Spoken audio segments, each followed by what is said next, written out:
तुझ्यावर आणि प्रसादवर चिडले। काय गरज होती तिला इतकं बोलण्याची? आणि मुळात तिची चूक नव्हतीच। ती तर मला हे बघ ताई, तू तिच्याबद्दल काही सांगूच नकोस।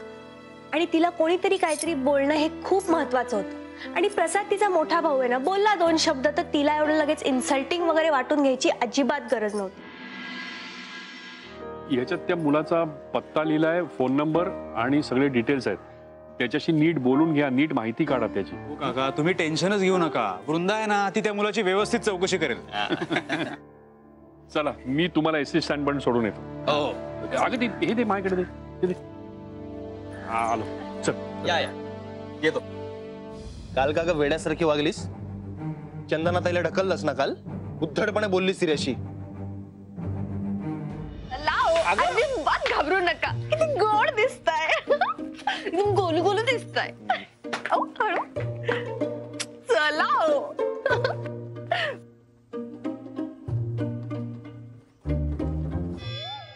सॉरी हा, सॉरी।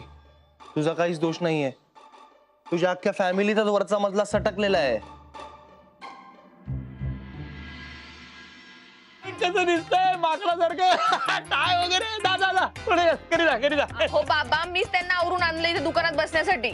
याला नको नको नको, मला बरं वाटायला लागलं आता। खूप हसलो ना, त्याचा व्यायाम झाला। जा रे बाबा, बाबा जा, तू घरात जाऊन बस। हा जा, चल चल बाबा काय माहितीये का, याला बघायला इथं गर्दी होईल, वाडीतली सगळी माणसं येतील आणि माझ्या धंद्याची खोटी होईल। जा घेऊन जा, अगं जा ग, त्या जोकर घेऊन जा, घरी घेऊन जा त्याला।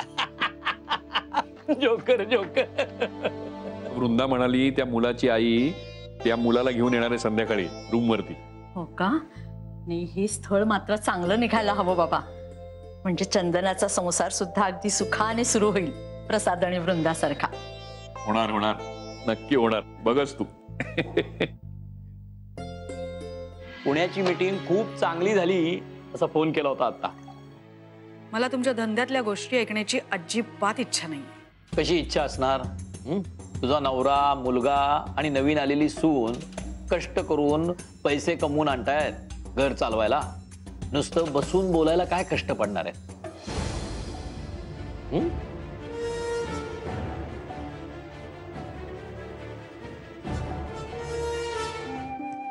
तुमची बहीण ब्युटिशियन आहे ना? तिचं स्वतःचं पार्लर आहे ना? किती मुली आहेत तिच्या हाताखाली कामाला? तुमची बहीण पार्लरच चालवते ना?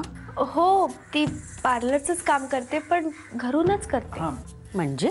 अहो म्हणजे ती आधी एका ठिकाणी कामाला होती, पण तिच्या ऍक्सिडेंट नंतर ती घरूनच काम करते। ऍक्सिडेंट? प्रसाद आणि वृंदा गेलीत मुलाकडच्यांना भेटायला। हो, म्हणून तर मी शिरा करून तयार ठेवलंय। गोड बातमी इली तर तोंड गोड करू, घरात काहीतरी वया ना काय गो। कसला ऍक्सिडेंट? चंदनाचा ऍक्सिडेंट। त्यात तिला तिचा एक पाय गमवावा लागला। काय? तुम्हाला मध्यस्थांनी काही सांगितलं नव्हतं का? नाही।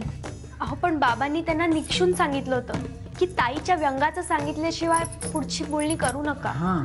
याचा अर्थ तुम्ही आमची घोर फसवणूक करतात। चल रे।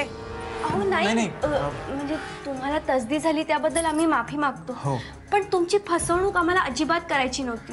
तुमची बहीण लंगडी हे माहित असतं ना, तर इथपर्यंत येण्याचे कष्टच घेतले नसते। अहो कुणाला लंगडी सून घरात हवी असेल?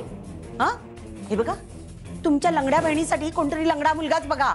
चल रे राजन। 1 मिनिट मिसेस राऊत, तुम्ही माझ्या ताईबद्दल वाटेल ते बोलाल आणि मी गपचूप ऐकून घेईन असं वाटतं तुम्हाला? माझ्या बहिणीबद्दल वाईट साईड बोलायचा तुम्हाला काही एक अधिकार नाही। तुम्ही आत्ताच्या आत्ता या क्षणी इथून निघून जा प्लीज। या तुम्ही। चल रे।